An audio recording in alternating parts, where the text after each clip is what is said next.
Good evening. Welcome to the June 18th meeting of the Stillwater City Council. I'll call the meeting to order and ask you all to stand with me for the Pledge of Allegiance. Pledge allegiance to the flag of the United States of America and to the republic for which it stands, one nation, under God, indivisible, with liberty and justice for all. Thank you.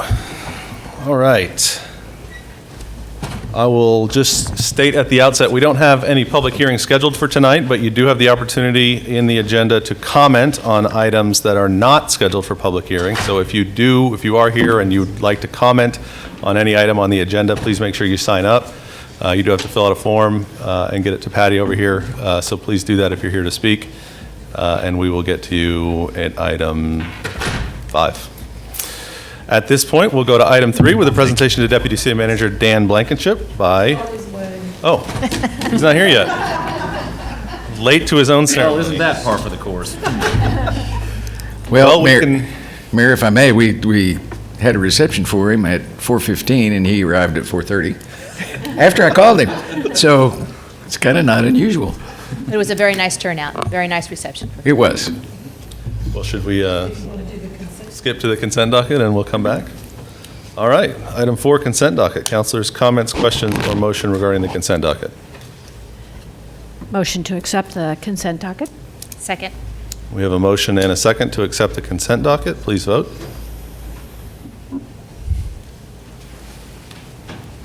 With a vote of 5-0, the consent docket is approved.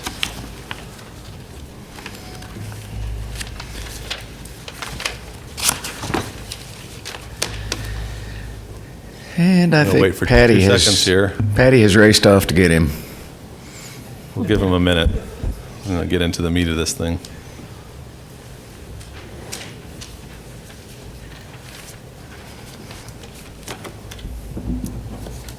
To get myself organized anyway.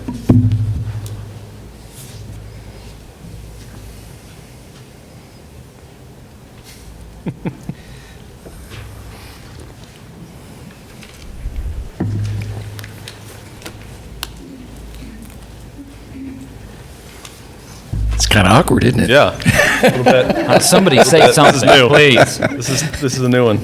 Yeah. Should we do our announcements? You want to do announcements? That's a good idea. There's a nod. Yeah, I'll start. that's a good idea. I'd like to remind everyone to keep their grass clippings on their lawn and not where they can wash down the storm drain. This avoids drainage and flooding issues. Remember, only rain down the storm drain. So, and we're supposed to get rain this week, so Wednesday. I learned that when I became a member of the city council. Before, I didn't really realize I wasn't supposed to just leave my grass clippings in the street, and so now I do blow them back up into my yard. So that is probably something that not all of us are aware of. Vice Mayor? I have, we recently completed 2 projects at the wastewater treatment plant that have restored the structural integrity and reliability of our facilities. Work included adding a new concrete bottom, repairing cracks, and adding draining ability to the flow equalization basin, and adding 9 sludge beds and regrading the floors of the sludge holding beds. There will be a short quiz. Just know that you are in good hands with the wastewater treatment plant restoration. Excellent. Thank you. Councilor Wedlake. So the Chickasaw Boomer Blast fireworks show is just over 2 weeks away. The show will launch from Lakeview Bridge. You can view the show from Pioneer Stadium or walk into Boomer Lake Park. We'll remind everybody that parking at Boomer Lake Park will not be available this year, but we will be offering shuttles and ways into the park. You can adopt a boom by making a contribution to the show. And for more information on how to adopt a boom, go to stillwater.com/news. Thank you very much. Councilor Jaloski. The Municipal Electric Systems of Oklahoma recently awarded our electric utility department for its high level of service reliability for cities within Oklahoma. This utility was recognized for having an average system availability index of 99.99% in 2017. So congratulations. That is very good. Thank you very much. All right, we're done with item 10C, so let's jump back up to item 3. Mr. McNichol, would you like to? I do have one item. Oh, you do? You have Actually, two items. Yes, Yeah, go ahead, let's- and since we were waiting on Dan to get here, I will tell you that I didn't let his seat get cold before before I appointed a new deputy city manager, and that is Melissa Reams, and a very capable woman.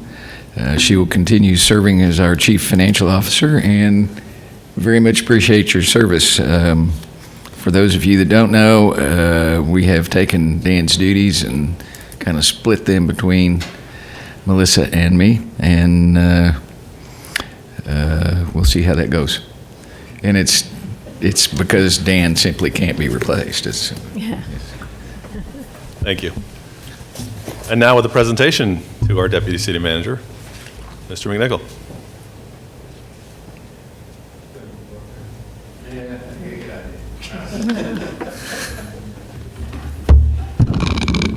So, I might have been here before. you have been here before a lot, Yeah, and like we tell everybody else, we'll pull the mic up. yeah. Speak into the microphone, please. Okay, now you've done it. So, I will waver from what I said at Dan's reception a bit ago, because he told me that he didn't want this long-winded proclamation or a long speech or a list of his accomplishments, which is long. There are a lot of them. But what I will say is that one of the council's goals has been customer service, has been making our employees responsive, and one of the major accomplishments that Dan has made has been working on different committees to make sure that we have a curriculum available for our employees, and it's working. Dan's biggest accomplishment is leaving a legacy of very capable people. I said a minute ago that we were splitting up his duties. One of the things that may make that very, very simple is that people he has left in those positions are very, very capable people, and that's all thanks to Dan Blankenship, who has always had as his mantra, what is the best thing for the citizens of Stillwater, when he's got on his city hat, and when he has on his Stillwater Utilities Authority's hat, what is the best thing for the ratepayers? So without a whole lot more ado, we have for you token of our appreciation as you head to Bernie, and if I may read it, in honor of your service to the city of Stillwater, a special friend and colleague, Dan Blankenship, Deputy City Manager and Utilities Director, November 30th, 2002 to June 8th, 2018. Time to look back with admiration and a time to look forward with anticipation. As I said earlier, our loss is Bernie, Texas' gain. So Thank you. thank you for your service.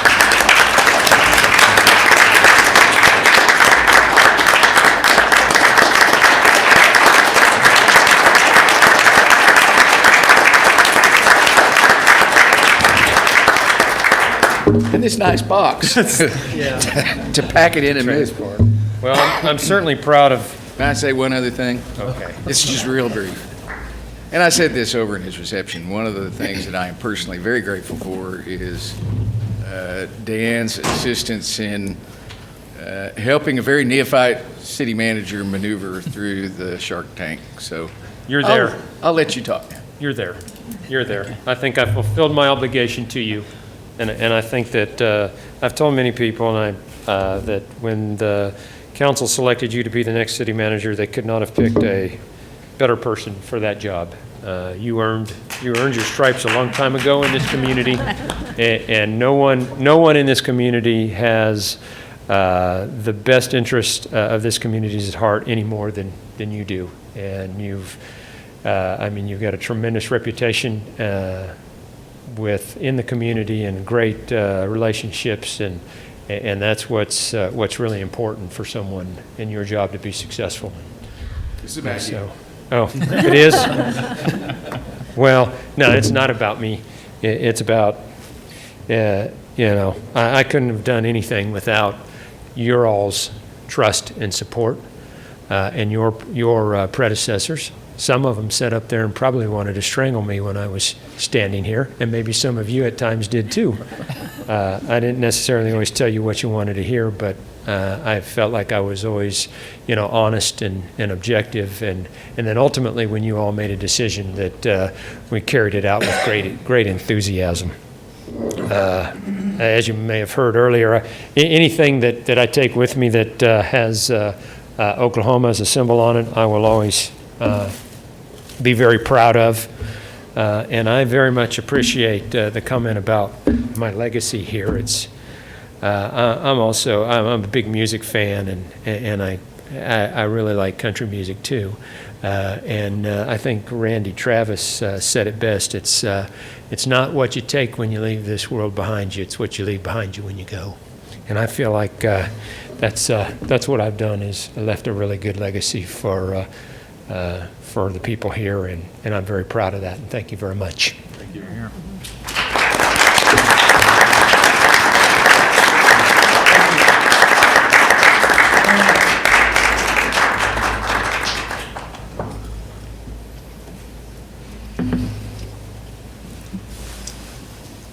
Okay, let's figure out where we are here. I think we're at item 5. I'm going to turn my microphone on. I think we're at item 5, public comment on agenda items not scheduled for public hearing. I have 3 speakers signed up.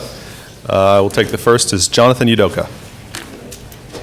Please state your name and address for the record. I think we have a 3-minute clock on these. Do we? 3 minutes. 3 minutes. I won't need 3 minutes. Thank you, councilors. I'm here to talk about the TIF tonight, and I just want to express my support for that. I know there's already been a public hearing, but in kind of engaging with the community members this last couple weeks, both for and against, I've kind of learned a lot about it, and I still express my support for that and urge you to press forward and pass that. And the reasons for that being that in looking at Stillwater's history, it's always been a place where it has taken people pushing us forward for this to be a great place to be.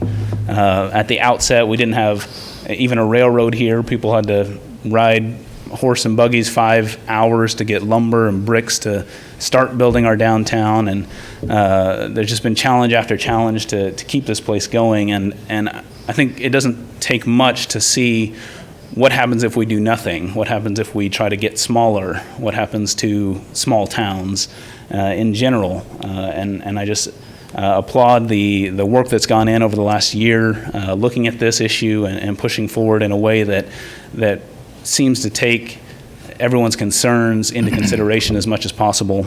And I think this is a positive step forward for the city, for development, and for the future of this community to keep us moving forward. So thank you for that, and I just like to express my appreciation and my support for passing that tonight.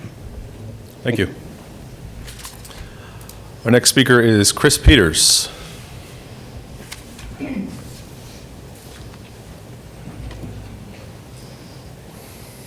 And company. My name's Chris Peters, and I do have in a 1406 South Duncan Street. My name's Ainsley, and I'm late. She had a plan, I'm sorry. My name's George. All right. Okay, so I want to talk about the TIF as well. I represent 1907 Meat Company. I'm the technologist there / manager.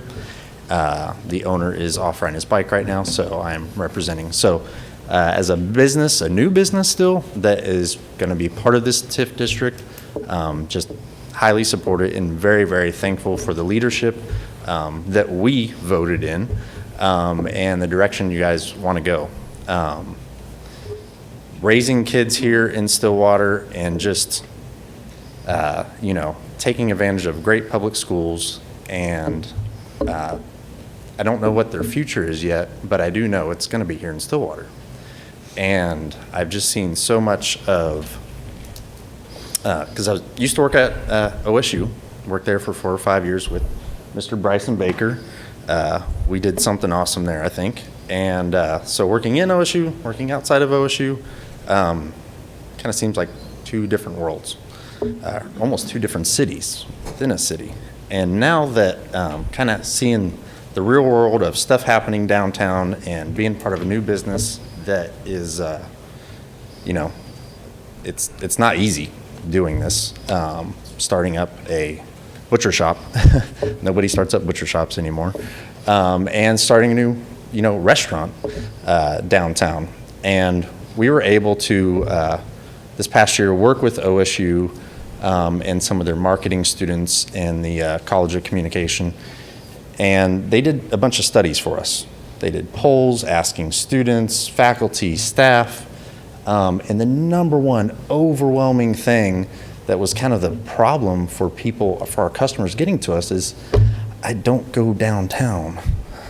Downtown's not on my way to work. Downtown's not on my way to school.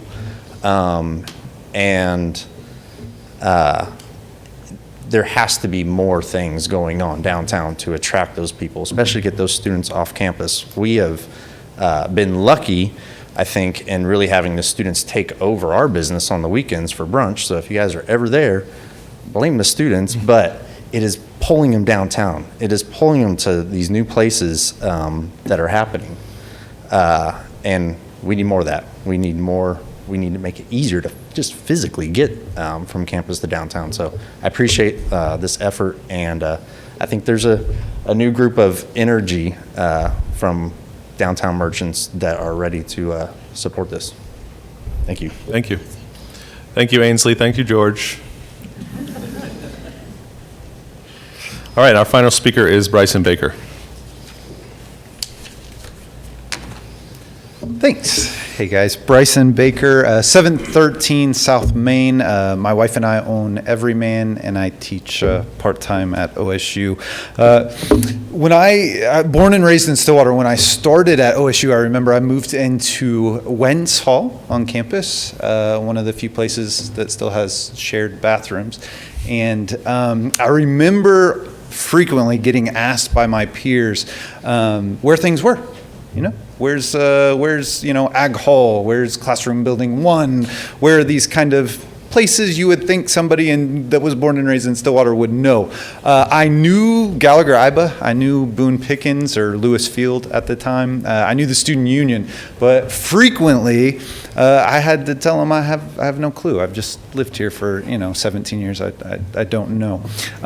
In that regard, I love the intent of this TIF, and I love the title of it. I love the idea of bridging this gap because, from my experience, it's there.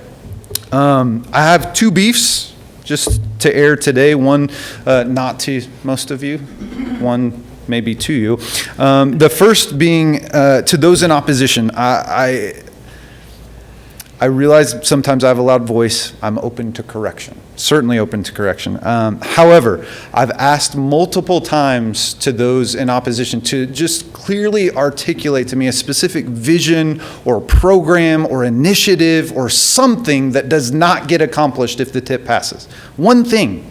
And I feel like I've been active in asking for that. And to this point, I haven't gotten anything like that. I can speak with certainty that many things don't get accomplished. I know that there's a lot of plans, some of them involving me and some of my partners, to bring some entertainment venues to downtown Stillwater, to bring some restaurant concepts, to bring some theater concepts, some living concepts, some loft concepts. And I know, as a matter of fact, I was on the phone with a developer earlier today, that a lot of those things will be difficult, if not impossible, without some type of incentivization. So to those in opposition, I would just say, man, I will buy you a cup of coffee, a beer at Iron Monk. I want to understand the position, but if you can't articulate it to me, I can't help but think maybe you don't have one. Secondly, maybe a beef with some of you is just, I feel like the city's communication needs to be stronger and have more clarity.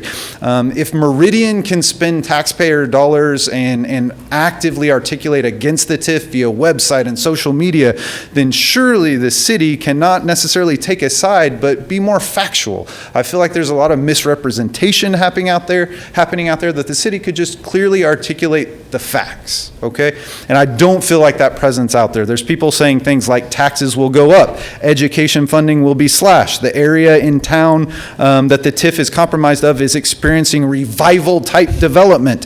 County employees will lose their jobs, and that's simply not the case. One of my mentors said, be difficult about the things that are important, and I just ask you to do the same.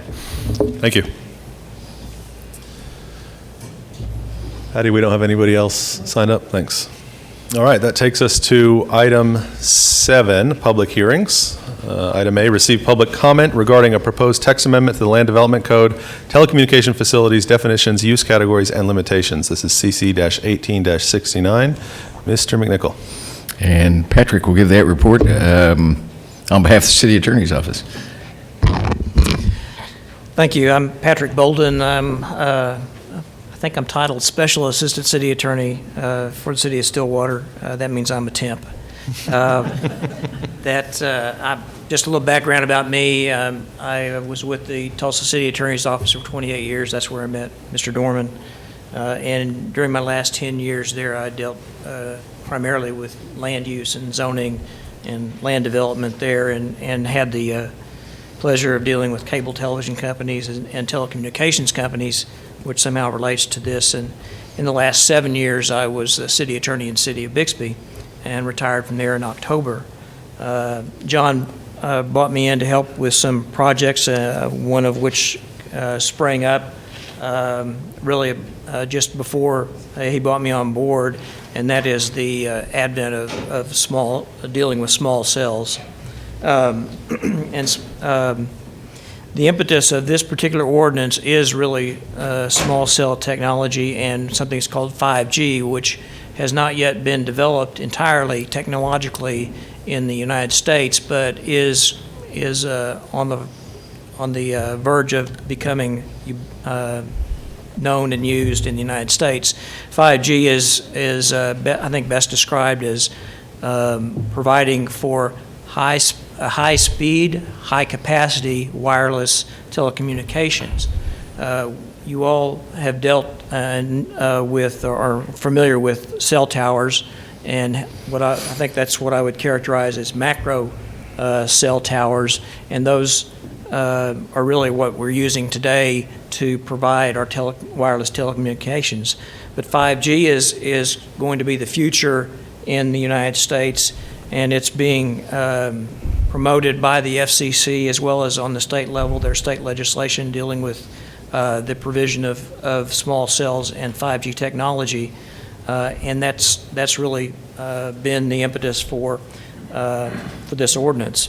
This ordinance, in providing small cells, what we anticipate is a lot of telecommunications companies are going to want to put a number of cell towers, perhaps on utility poles, on buildings throughout the municipalities, in order to facilitate things like autonomous vehicles, which will require high capacity, high speed data transmission. So in anticipation of those of 5G coming down the pike, and the telecommunications companies wanting to put small cells throughout the communities in the United States as well as in Oklahoma and obviously in Stillwater, we're trying to get ahead of that and provide some regulations in Stillwater that will make sure that these don't come in willy-nilly and without any kind of guidance. So this particular ordinance was presented to the Planning Commission on May 1st and received their unanimous recommendation for approval by the council. So I think now is the time for me to hopefully quickly go through this proposed ordinance and let you know what's in it. The first provision in this ordinance is to amend Section 2396, which is really to update some definitions in the Land Development Code. We provide in here a definition for co-location, which really is terminology which means that we're encouraging these antennas to be located so there are not many of them. They're co-located, so we don't have cell towers or small cells everywhere. We have a definition for small cell in here to distinguish, obviously, between the macro cells that are already being used. Small cell, if you're not familiar with it, they are being used. This kind of technology, this distributive antenna system technology, is being used today mainly with like arenas or stadiums where there is a lot of people real quick that want to be on their cell phones and do a lot of data transmission as well as communications. So the idea is that these small cells now will be located throughout the cities and located perhaps at intersections, on poles, or on sides of buildings. And so they are going, unlike the macro cells, they're going to cover a smaller area, I think anticipated to be about 1,000 feet, and be able to transmit a lot of data at high capacity data at high speeds. We also revamped the definition of telecommunications tower, just to update it and to help distinguish between that and small cells. The definition of utility has been updated a little bit to include as a utility of telecommunications services, and we define utility pole in here in the amendment of that particular section.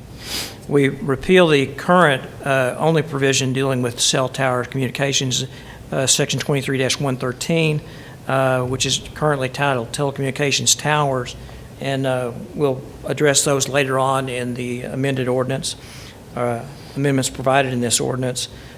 Section 3, or the new section 23-113, would really expresses the intent and purpose of this wireless telecommunications regulations. It provides many citations to federal and state laws. Federal regulations really govern some of the authority that municipalities have in the location of cell towers and small cells. And so it recites the regulations that federal regulations that this is intended to comply with. It also recites some of the authority in which the city of Stillwater will be regulating the location and the use of these small cells within its city, relying mainly on Oklahoma constitutional provisions as well as the authority of other cities to regulate their land use. Really get into the meat of this in the new section 23-113.1, which specifies, perhaps in more detail than what you have on the books right now, telecommunications towers use conditions. And among those conditions that are most important to a lot of people are the fact that it provides for camouflaging, or these are real cell towers, macro cell towers, and trying to make them blend in with the surrounding area. It also this provision also regulates the location that they can have, that people can have these macro cell towers. In this particular case, macro cell towers would be like it is right now, are located only by specific use permit. So this continues the practice that you have for the regular cell towers by having them by specific use permit. And it does provide that they would not be located in residential areas except with a specific use permit, and frankly, that's going to be discouraged.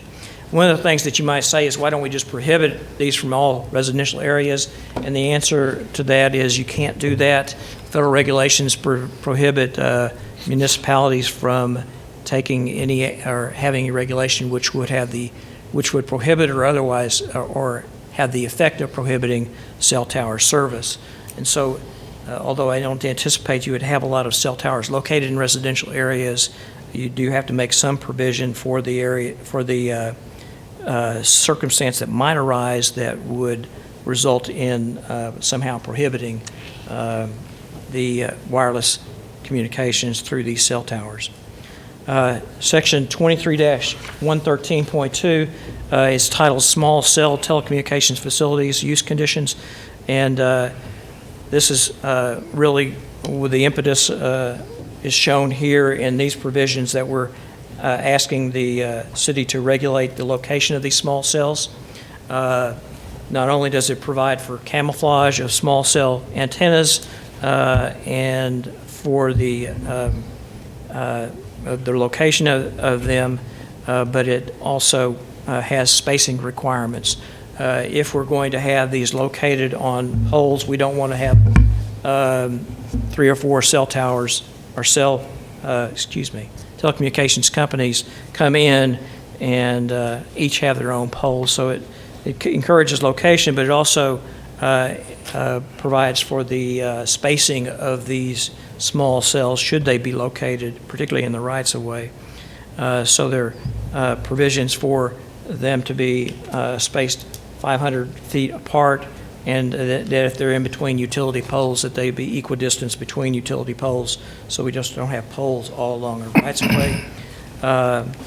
It does provide that in this case, for small cells located in residential areas, they would be done by a special exception granted by the Board of Adjustment, so you wouldn't particularly see those. And then it does provide that if it's in a zoning district other than a residential district, then they may be located on private property as a matter of right, subject to the conditions that you have for small cells. And by that I mean the camouflaging and the like for that are applicable to all of these small cells or all of these telecommunication facility location. Then as far as in the rights-of-way, if indeed they want to use the rights-of-way, existing poles like the Stillwater Utilities Authority, then they could only do that by permission, and then it would be by agreement with the city, the utility authority, and they would be subject to those conditions that would be within that agreement. You have in section 23-113.3, it does recite some of the federal restrictions on the municipal review of requests for location of these cell facilities. Because the federal policy is to encourage the location of these wireless telecommunications facilities, they have provided through the FCC some regulations on how long a city may consider an application, so they're just not sitting on these, and so these facilities can be installed. So the FCC has established by regulation what is referred to as a shot clock, and so as soon as an application is received, it triggers a time frame for municipalities to act upon that application. It doesn't require approval, but it does require that certain things be done. Otherwise, they have a right to appeal to the district courts, federal district courts, to get permission to locate. And so there are specific time periods depending on the nature of the application for the cities to comply with on an application: 60 days, 90 days, and 150 days. The 150-day requirement is for brand new facilities. 60 days and 90 days are for existing facilities. So it presumes that a lot of the problems that may be dealt with in the application are already addressed, and so for existing facilities, those time periods are shorter. And the last section is 113.4, and that provides the application requirements for providing a cell facility, either small cell or a macro cell, and that includes things like when they do an application, they'd have to have photographs of the area that is being impacted, so you at 360 degrees, so people can see exactly what kind of neighborhood is being affected by these facilities. Distance requirements, specific location requirements are in there, and a number of other things that that would be important in any consideration of any application. So that's the gist of what's in this ordinance. And certainly if you have any specific questions, we can address that. And that pretty much concludes my presentation. I don't know if John has anything to say. Thank you. Any other comments from here or questions from the council? That was pretty complete. Too complete? Did I go on too long? Well, I actually did read it, so yeah. There's a lot there. I would say that there's a companion ordinance that will address right-of-way requirements in specific, and that's actually coming probably your first meeting in July. And so since this was scheduled for hearing, we went ahead and brought this one forward.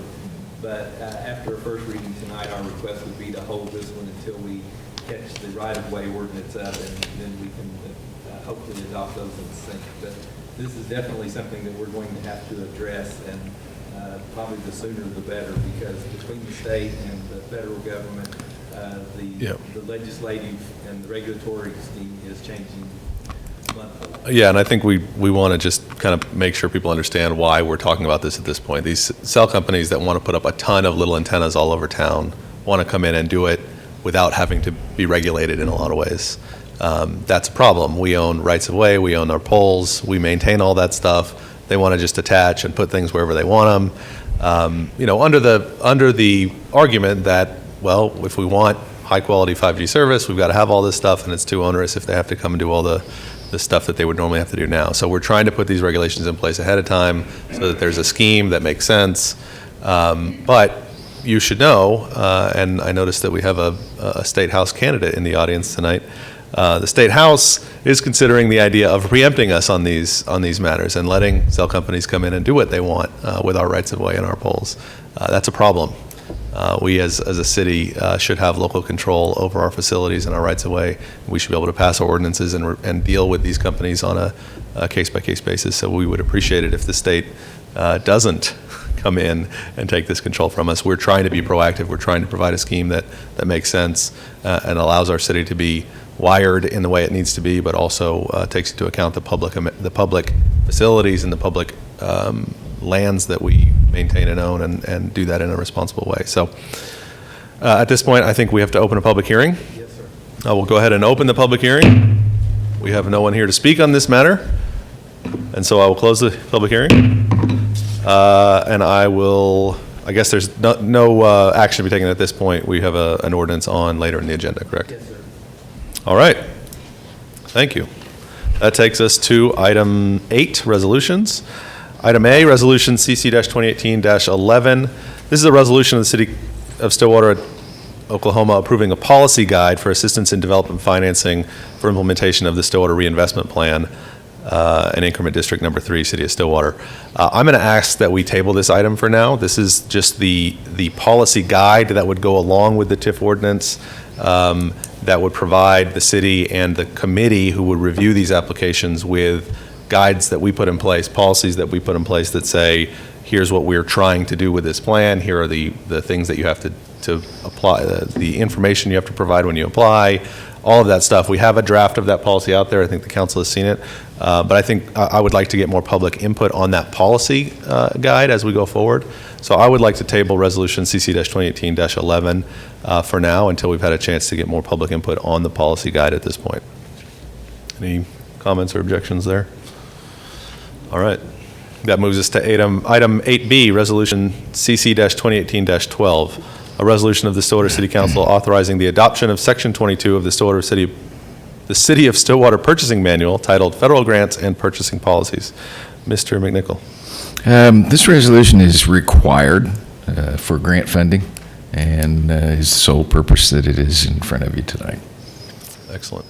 Questions, comments, councilors, or motions? And I guess I should say that it just parrots our purchasing regulations that we already use here at the City of Stillwater. So. Motion to adopt resolution number CC-2018-12. Second. We have a motion and a second to adopt CC 2018-12. Please vote.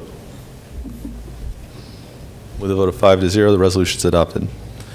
Item 8C, resolution number CC-2018-13, a resolution of the Stillwater City Council prohibiting the flying of unmanned aircraft systems, UAS, during certain public events on July 4, 2018.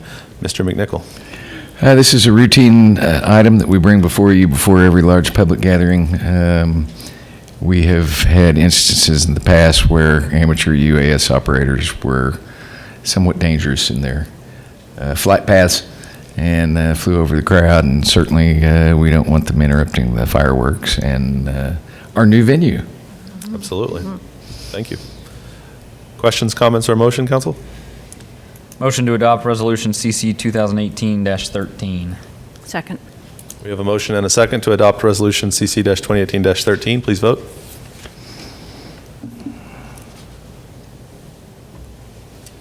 With a vote of 5-0, the resolution is adopted. Bless you. Item 9, ordinances on first reading. Ordinance number 3409, an ordinance related to land development in the city of Stillwater, amending Stillwater City Code, Chapter 23, titled Land Development Code, Article 5, titled Use Categories and Limitations, providing for the regulation of telecommunications tower and small cell telecommunications mobile wireless network uses, amending Section 23-96, titled Definitions, repealing the current Section 23-113, titled Telecommunications Towers, enacting the following new sections, Section 23-113, Intent and Purpose of Wireless Telecommunication Regulations, Section 23-113.1, Telecommunication Tower Use Conditions, Section 23-113.2, Small Cell Telecommunication Facility Use Conditions, Section 23-113.3, Federal Restrictions on Application Review Periods, and Section 23-113.4, Application Requirements, and providing for severability. Councilors. Motion to advance ordinance number 3409 to second reading. Second. We have a motion and a second to advance ordinance number 3409. Please vote. With a vote of 5-0, ordinance is advanced to second reading. Item 9B on second reading, ordinance number 3407, an ordinance approving and adopting the reinvestment plan, a Stillwater Downtown Campus Link project plan, designating and adopting a project area and increment district boundaries, establishing a date for the creation of increment district number 3, City of Stillwater, adopting certain findings, authorizing the City of Stillwater to carry out and administer the project plan, establishing a tax apportionment fund, declaring apportioned funds to be special funds of the City of Stillwater or alternative authorized entity, authorizing the use of increment revenues for the payment or financing of certain project costs, authorizing the use of other resources to pay for financing project costs, authorizing the Stillwater Economic Development Authority or alternative authorized entity to issue apportionment notes and carry out certain provisions of the project plan, ratifying and confirming the actions, recommendations, and findings of the Review Committee and the Planning Commission, directing continuing apportionment, providing for severability, and declaring an emergency. Councilors, comments, questions, or a motion?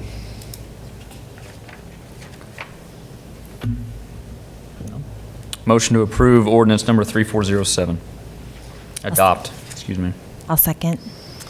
We have a motion and a second to adopt ordinance number 3407. Discussion or vote? Please vote.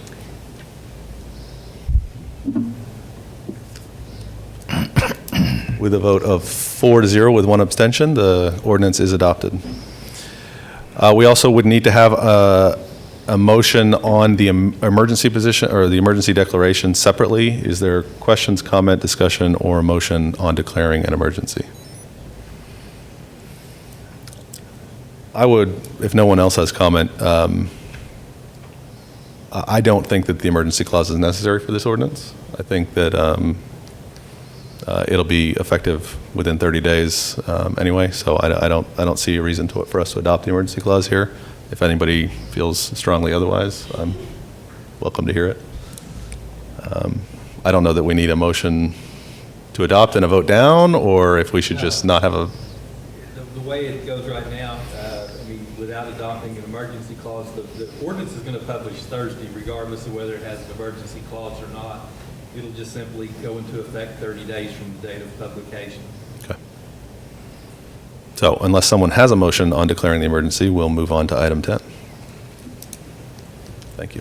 I think that's fine. That's fine. All right.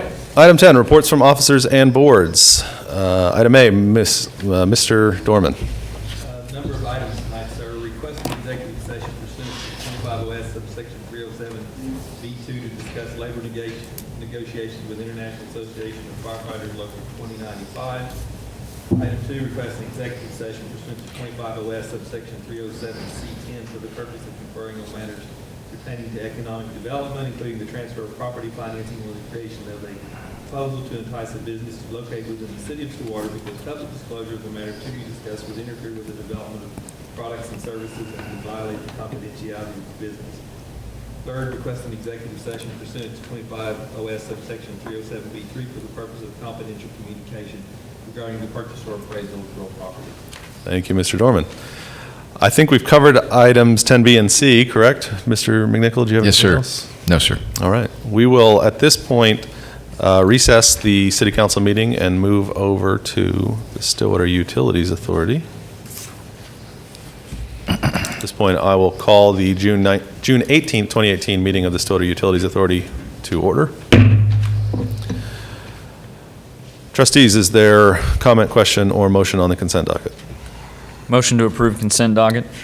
Second. We have a motion and a second to approve the consent docket. Please vote.